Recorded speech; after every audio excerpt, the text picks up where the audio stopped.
Good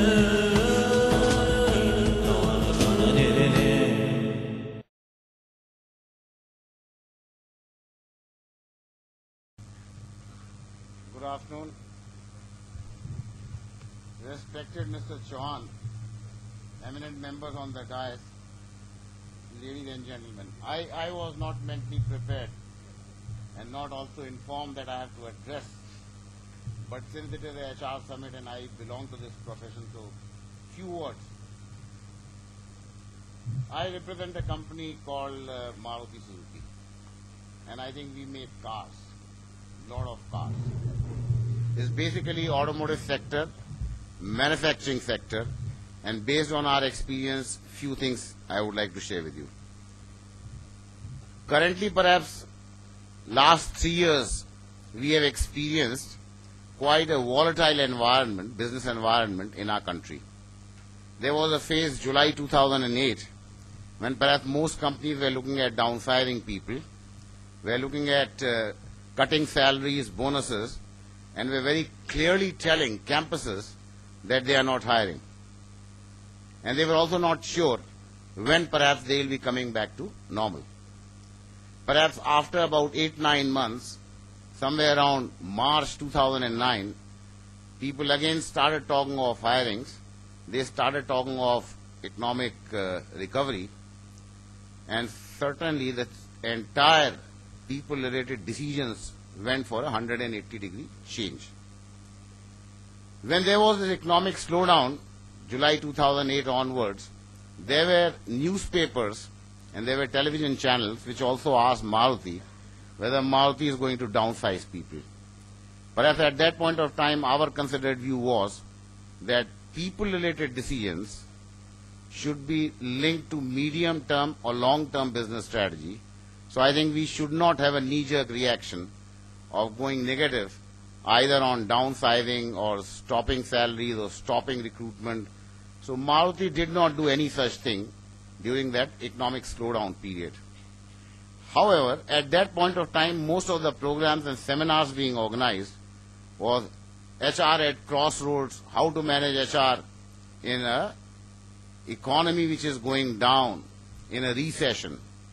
And after 6 months, there were a lot of seminars and programs where they were talking of HR during the upswing, how to manage HR when economy is going great and booming. I think HR will remain more linked to medium-term to long-term business plans, not linked to kind of seasons that there can be a rainy HR, there can be a winter HR, there can be a summer HR.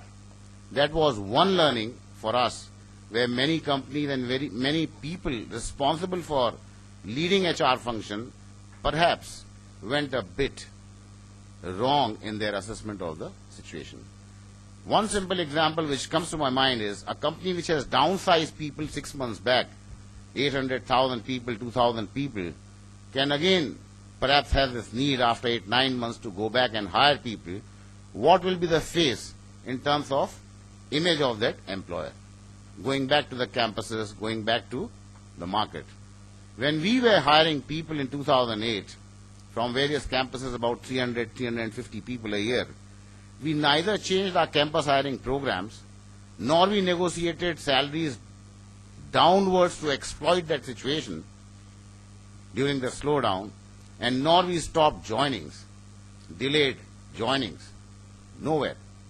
Perhaps that is one gain, tangible, when we saw this economic recovery taking place, that the image of Maruti as an employer in campuses went up.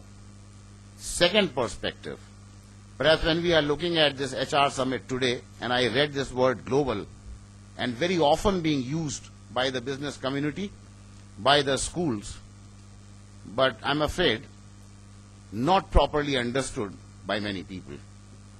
In our perspective, when we look at with this kind of 30 years of experience, typically for me in HR, all around working here and working in Europe as well, perhaps when we talk of global human resources, then we are talking of capability to adjust, adapt, and perform with people of different cultures, with people of different tastes, rather than expecting everybody coming to India to work like an Indian and accept a kind of a culture which only we have created.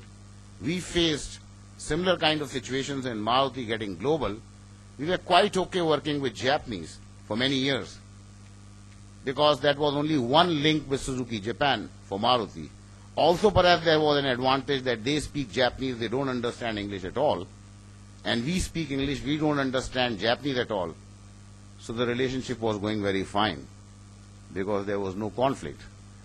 However, when we look at working with Italians, Americans, people coming from UK, people coming from Germany, perhaps there was this problem that we expected them to accept the culture of Maruti, typically our own Indian culture, within our four walls, to be imposed on them. Some of those recruitments were high-level recruitments aimed at developing the R&D capability of Maruti. Perhaps we were more having emotional content in our approach, whereas they were having more dispassionate and professional content in their approach. There was a conflict. It didn't work for initial 1 or 2 years. With great difficulty, with this adjustment of having a global, flexible mindset with local sensitivity is where Maruti is succeeding now. This emotional content perhaps needs to be slightly managed with a kind of a professional attitude. A simple story which comes very relevant in my mind at this point of time. In Japan, one very rich lawyer in his limousine, going on a drive, got surprised seeing few Japanese next to the road in a park eating grass. Japan, which has done economically so well, some such scene, this Japanese lawyer, rich guy, was surprised. What's happening? So he stopped his car out of his curiosity and asked these 1 or 2 guys, why are you eating grass? They said, last 3 weeks no work, no money, last 1 week no food.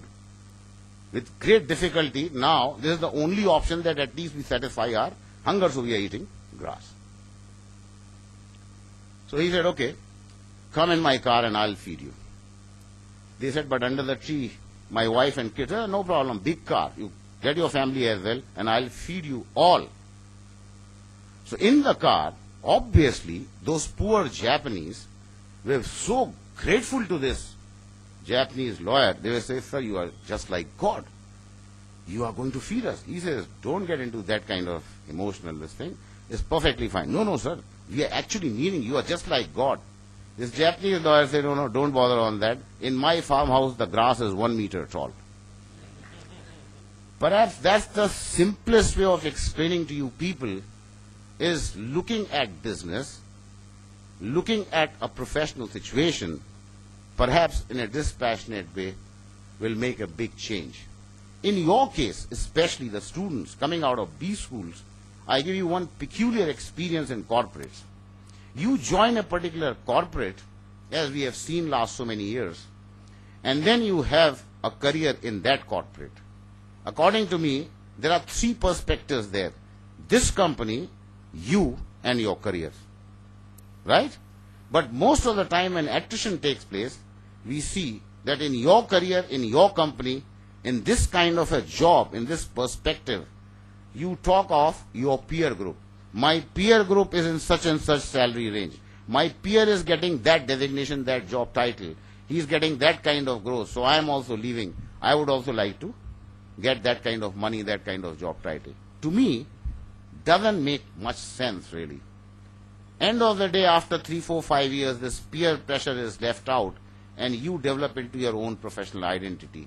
Perhaps one request for your understanding, for your consideration, the day you step into a corporate world, to a great extent, it will be your responsibility to define your career between you, your company, and your aspirations. I don't think what your neighbor is doing, what your peer is doing, what somebody is doing can make any difference.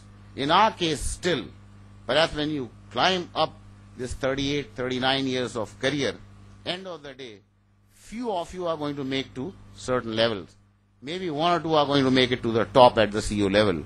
But I think in organization, in the management group, typically in Maruti, 8,000 people are working at that level. But there is only one managing director or maybe 3-4 of us at the managing executive officer level. There cannot be 8,000 managing directors in the company in any case. What will be the peer impact at that point of time? Nothing. Meaningless. Before I close, one simple story again. Excellent initiative that you are doing this HR Summit. A very wise man somewhere up the hills, basically a sadhu, a kind of a Rishi Muni, slowly got very popular in the business community. That way that people started lining up to meet this gentleman, get an appointment. Why? Because they will share all kinds of business problems. Solutions will come from this wise man. How? He will refer a book and find one solution, give that solution magical impact. Personal problems, business problems, corporate problems, investment problems, joint venture problems. So there was a big queue there meeting this guy. However, his 8 or 10 disciples in the same ashram used to wonder that such a fantastic book he has, if we get hold of this book, then we can become equally wise very short. No point in having this long 10-year apprenticeship period with the saint. However, whenever they tried to find this book when the saint was not in the cottage, they never found this book, really, which this guy used to refer to. But as life will have it, this saint grew old and died out of sickness. So what was the reaction from the disciples? They went for a 2020 kind of a formality, funeral, everything, very fast. And then they ran back to the cottage.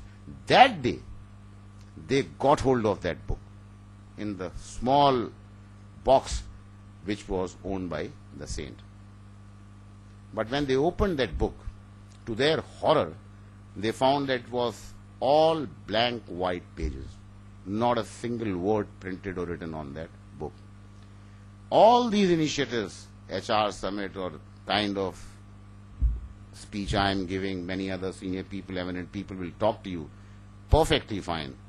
End of the day, it will be your call to define your career. You think you have a flexible, adaptable mindset, your canvas will be bigger than this auditorium. You think you are not able to adjust, you find expectations which are unrealistic, your canvas will be as smaller as my palm. Call is yours. I wish you all the very best, but I also wish that you do so well that you only buy Maruti cars when you are able to afford them. Thanks a lot.